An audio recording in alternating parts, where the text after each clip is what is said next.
You're listening to Systemic Error Podcast. The failure was designed. Air Force One reporting subpoenas are an admission by Trump, national security expert, based on an article by Sarah K. Burris.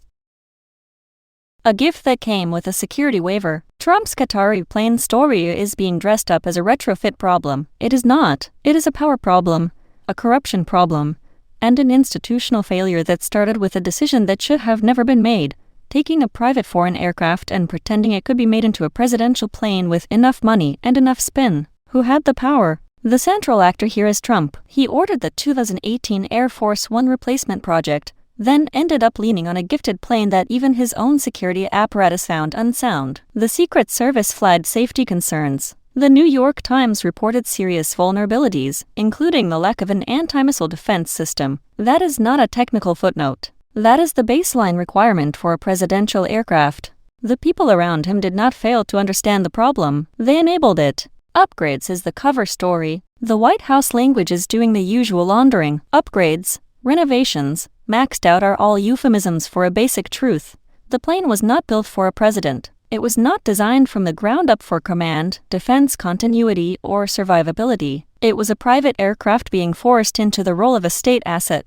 That distinction matters because it exposes the lie at the center of the project. The issue is not whether the plane can be made nicer. The issue is whether it can be made acceptable for a commander-in-chief at all. The source makes clear that the answer is likely no. Taxpayers pay for the shortcut. Trump's fixation on shortcuts always ends with someone else footing the bill. Here, it is taxpayers paying for retrofits, patches, and delays on a plane that should never have been treated as a presidential solution in the first place. Meanwhile, the actual Air Force One replacement ordered in 2018 is 4 years behind schedule and not due until 2028. That gap is the whole story. He wanted the spectacle now, the proper infrastructure later, and public money in both directions. This is how state power gets degraded.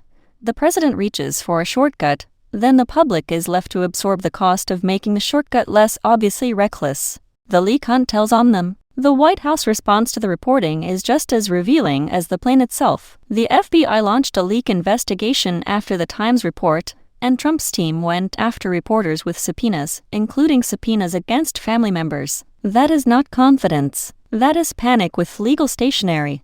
When officials punish disclosure instead of correcting the underlying danger, they are telling you what they value more: concealment over security, image over competence, intimidation over accountability. The reporting was not the problem. The plane was. The response confirms it.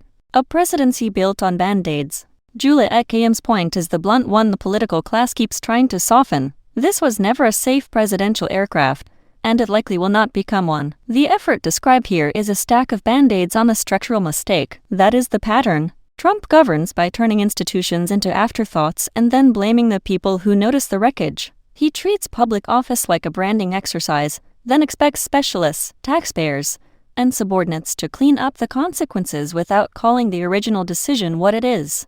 The real lesson: this is what authoritarian-adjacent governance looks like in practice.